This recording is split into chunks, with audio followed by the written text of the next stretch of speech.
Good morning, boys and girls. It's Stephanie. So good to see all of you today. We're going to have some fun today. How many people like frogs? I do.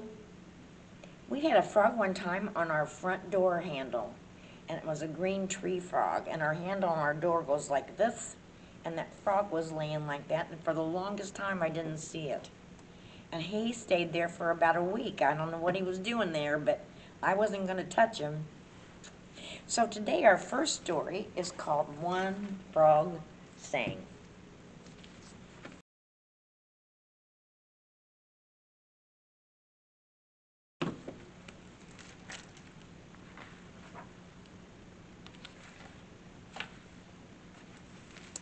All the frogs hunkered low as spring rain stormed by. Then when the night became still, I know what they're gonna do. And you see all of them? They're all sitting there. One big frog leaped into a high garden wall, sucked in air, and blew out a song. Kablurp!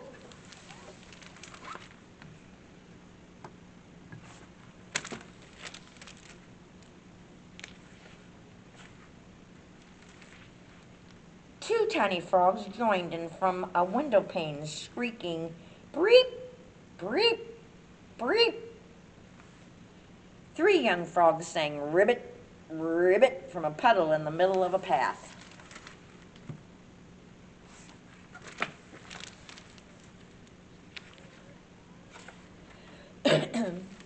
Four spotted frogs sang, "Chirrup, chirrup," from a tree trunk hugging the bark. Five frogs sang, "Rabbit, rabbit," from a bird bath where a mirror moon swam. Six green frogs chorused, "Redid it, redid it, redid it," from the mossy walls of inside a wishing well.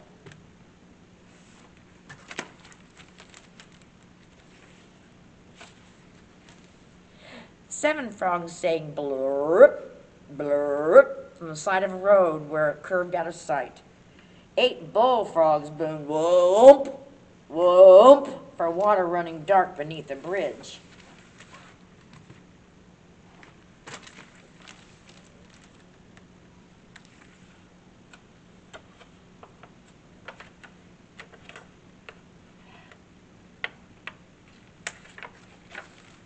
Nine frogs puffed out their throats to sing, "Grrr, deep, grrr, breep," the bumps on a log. 10 frogs trilled, "Beep, beep, beep," from lily pads.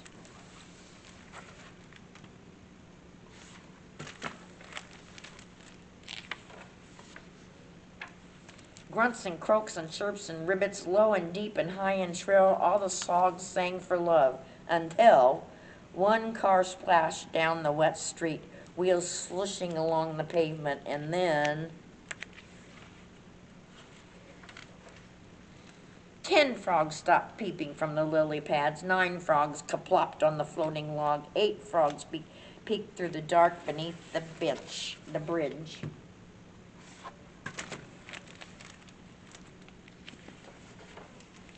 7 frogs plunged into the high grass without a rustle to show where they hid. 6 frogs hushed inside the mossy wishing well. 5 frogs crouched like stones on the bottom of the bird path. 4 frogs pretended to be part of the bark on the tree.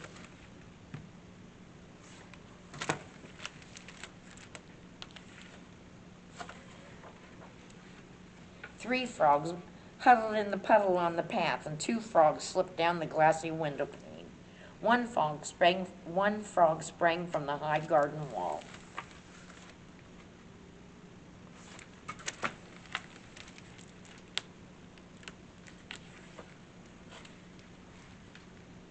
The engine rumbled, faded. Only the wind made a sound. Whispering across the grass, the moon wandered down still, and it was still very quiet. Until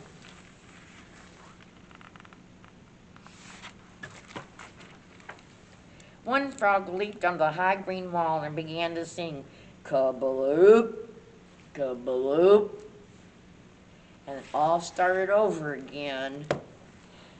I've been outside. I love to hear the frogs, but sometimes when they all get going at night, you can't sleep. There's so many of them, especially after a big rain. Let's read. Frankly, I never wanted to kiss anybody.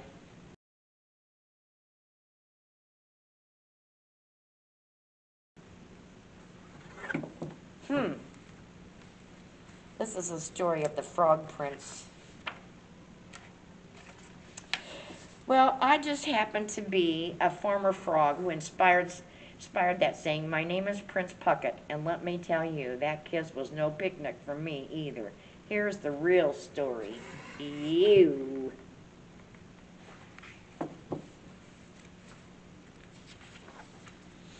I was playing baseball that day. Hank's mom turned me into a frog. One minute I was about to catch Hank's pop fly, which would give my team the championship, and the next moment I was flopping around on the ground with more legs than I knew what to do with. "Sorry, kid," Hank's mom said as she was led out to the ballpark.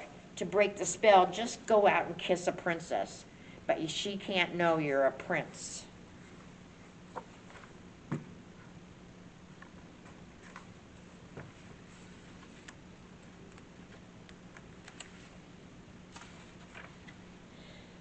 Well, whether I was a prince or a frog, I wasn't about to kiss any girl, and soon I found that being a frog had its perks. I could see almost all the way around my head. I could swim and dive like nobody's business, and boy, could I jump. I jumped and jumped and jumped all the way to a new home near a well under an old linden tree.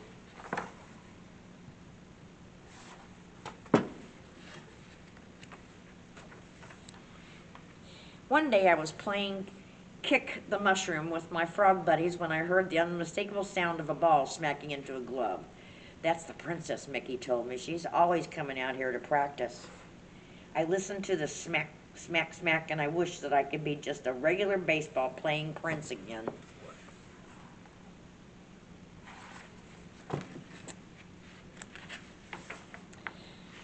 Smack, smack, plunk. The ball landed in the well. "Oh, that was my lucky ball," the princess said. The gang gathered around. "If you offer to get the ball, she'll offer to pay you back. Then you can ask her for that kiss." Go on, think of your teammates back home.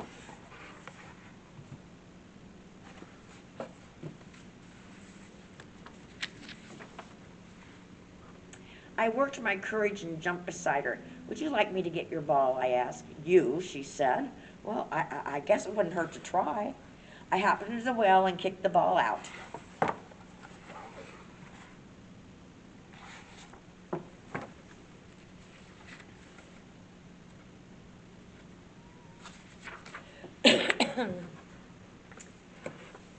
"How can I ever repay you?" the princess said. "Just ask and it's yours." "You can, I mean, well, well." Finally I blurted out, "A kiss. I want you to give me a kiss." "Blech," said the princess. We stared at each other. She leaned towards me. I leaned toward her. "Nope, can't do it," she said. "Just can't do it." Took her ball away and ran away. Well, that made me a little mad. A deal's a deal, right? Took me a while, but jump by jump I followed her back to her castle. The princess wouldn't open the door, but I stood there croaking loudly until her father, the king himself, let me in. I told him about our agreement. "Well, my daughter must keep her word," he said. The king assured me in a booming voice. Then he plopped me down on the dinner table right next to her. The princess looked the other way. "I'll kiss you after we eat," she said. "I promise."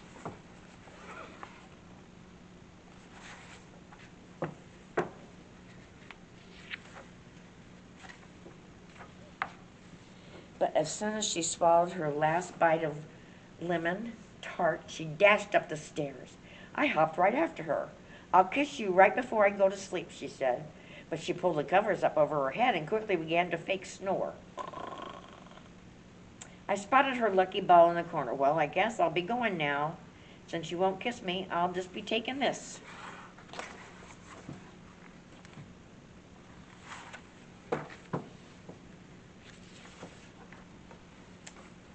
The princess flung off the covers. "No, wait, no, wait, I'll do it here." She picked me up and held me to my face.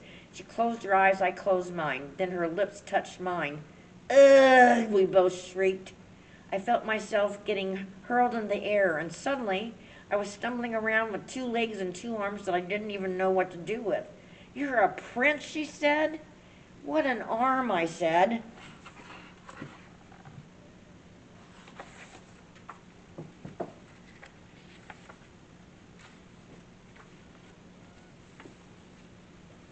Did we fall and get in love and get married and lived happily ever after? No way, but my team got a great new starting pitcher. Well, that's a nice story, isn't it? You make a deal, gotta stick to it if you promise somebody. Our last story today is Freddie the Forecaster.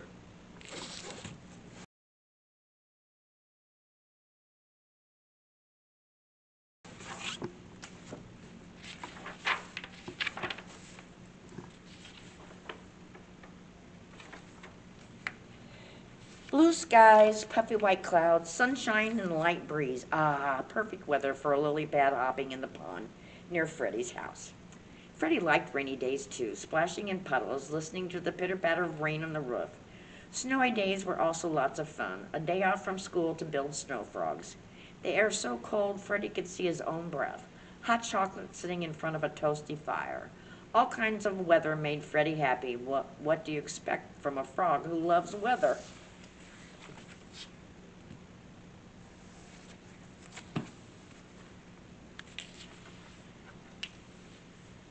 Freddie's mom says Freddie was born to be a forecaster.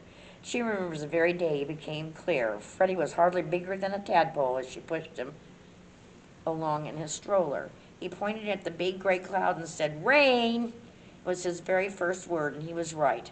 Mama Frog barely had time to push the stroller home after it started pouring.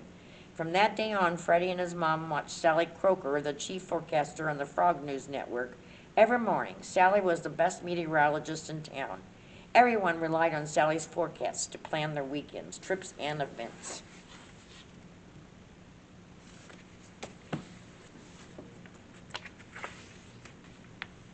As Freddie grew, he kept his eye on the sky, watching the clouds for clues about what the weather would be like each day. Some days there were big heaps of puffy white clouds that looked like cotton candy.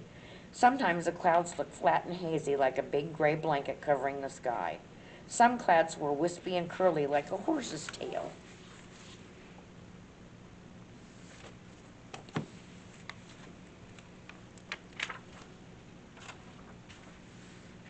Freddie was so interested in weather that Papa Frog built him a weather station in their backyard.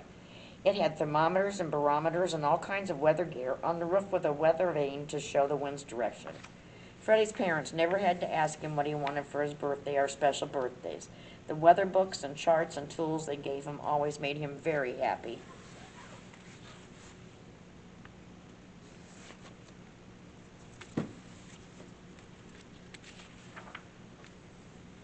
Freddie started each day by gathering weather clues. He watched the clouds, of course, but he also paid attention to clues like temperature, barometric pressure, and humidity. Then he ran back to the house to watch Sally's weather forecast to see if his predictions were right. At first, Freddie's mom thought all his weather watching was cute, but Freddie was right so many times that Mama Frog couldn't help but boost to her friends to Freddie's amazing weather prediction abilities. Before long, the whole town knew about Freddie's frog casting.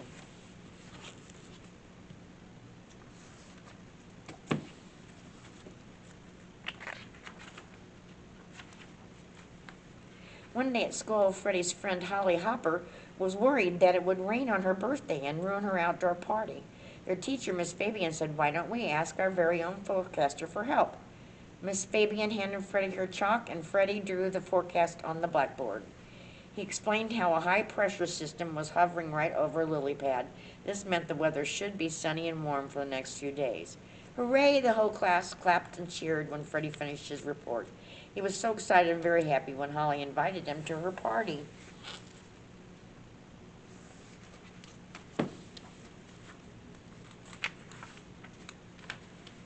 Then one day something happened that changed Freddie's daily weather routine. Sally Croker, Freddie's favorite TV forecaster, had three little tadpoles. While Sally was out on tadpole leave, the Frog News Network hired a new frogcaster to fill in. Her name was Polly Woggins, and boy, oh boy, was she a hit. Every group in town invited her to come and speak at their meetings. From Salamander Society to Leaping Lizard League to the Frog Masons and the Bullfrog Ballet. All of her special appearances kept her hopping all day long.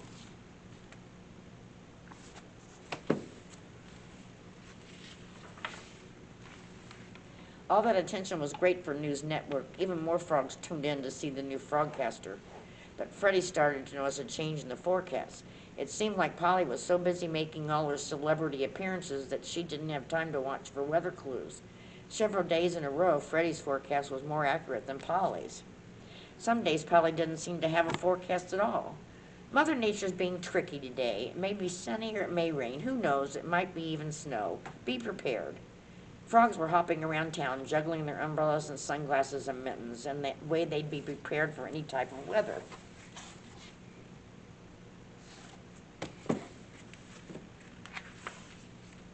One day the mayor dropped in to pay Freddie a visit.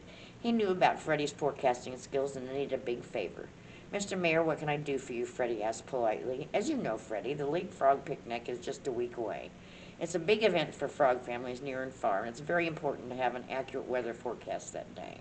"Well, why are you telling me?" Freddie said. "Polly Woggins is a new forecaster." The mayor looked one way, and then he looked the other way, and he leaned in close and said in a quiet voice, "The thing is, Polly's so busy with her frog fans, she barely has time to do the weather, let alone forecast it. I need you to keep an eye on the weather so we can plan a great day." "I'll do my best, Mr. Mayor." Then Freddie offered to show the mayor his weather station.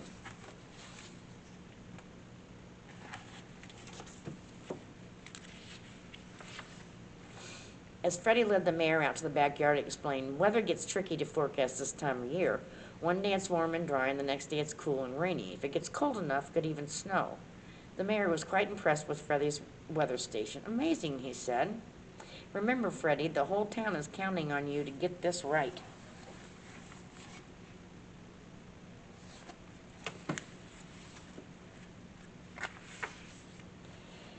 Freddie wasn't about to let the town down. Every day he checked and rechecked all the weather clues at least 3 times. Things were going fine until the day before the picnic. If the cold front moving in from the west mixed with the warm air blowing to the south, it could bring fierce thunderstorms. Freddie knew thunderstorms and picnics were not a good combination, and not just because it would soak all the fried cricket sandwiches. It would put frogs in a real danger. Freddie was worried.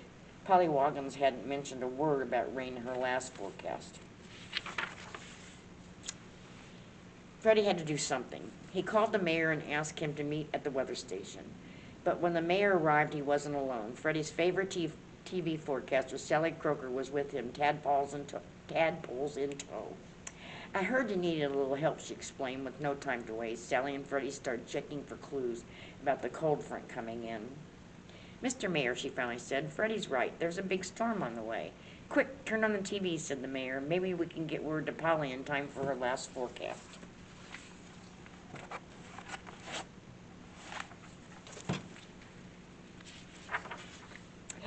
But they were too late. Polly was sailing off, promising her viewers, "Be prepared for perfect picnic weather tomorrow." "Uh-oh," said Sally. "Uh-oh is right," said the mayor. "Hey, wait a minute," said Freddie. "She's not all wrong." The mayor and Sally were confused. "Be prepared," said Freddie. She said, "Be prepared. We can do that." "Why, yes, we can," agreed the mayor with a big sigh of relief. "Come on, Freddie. We've got work to do."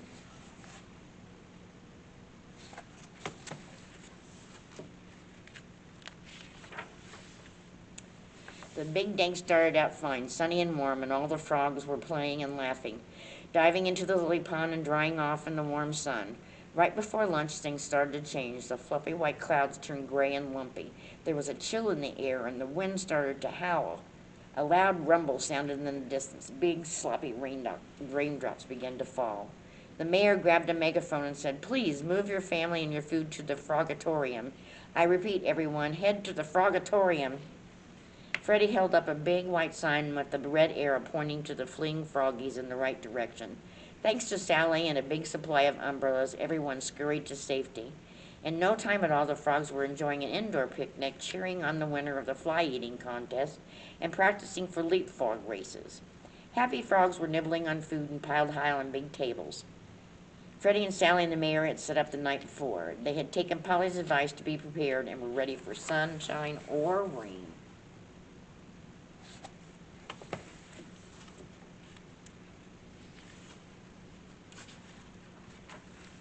Wouldn't you know it, the leapfrog picnic was a huge success. The mayor and Sally made sure everyone knew that Freddie's forecasting had saved the day. Freddie had never received so many high fives in his life. Even Polly Woggins stopped to thank him. She was a little embarrassed, but happy to give credit where credit was due. You know, Freddie, she said, I would sure use a frogcaster like you to help me with my frogcast. Would you like to be my assistant? I would, Freddie said. Everyone laughed. Oh, look, said Sally. Look over there. All the frogs turned to see where she was pointing. It was the biggest, most beautiful rainbow Freddie had ever seen. Freddie smiled. Things always look better after the sun comes out, and the future sure did look brighter for him. Oh, that Freddie. He was a great forecaster. He just knew his stuff, didn't he? And he saved the day. Well, maybe it'll rain sometime in the spring and we'll have a rainbow. I love to see rainbows. Count the rainbows this year. Start counting rainbows and write them down on a piece of paper and see how many you get by next year. Have a good day. Bye.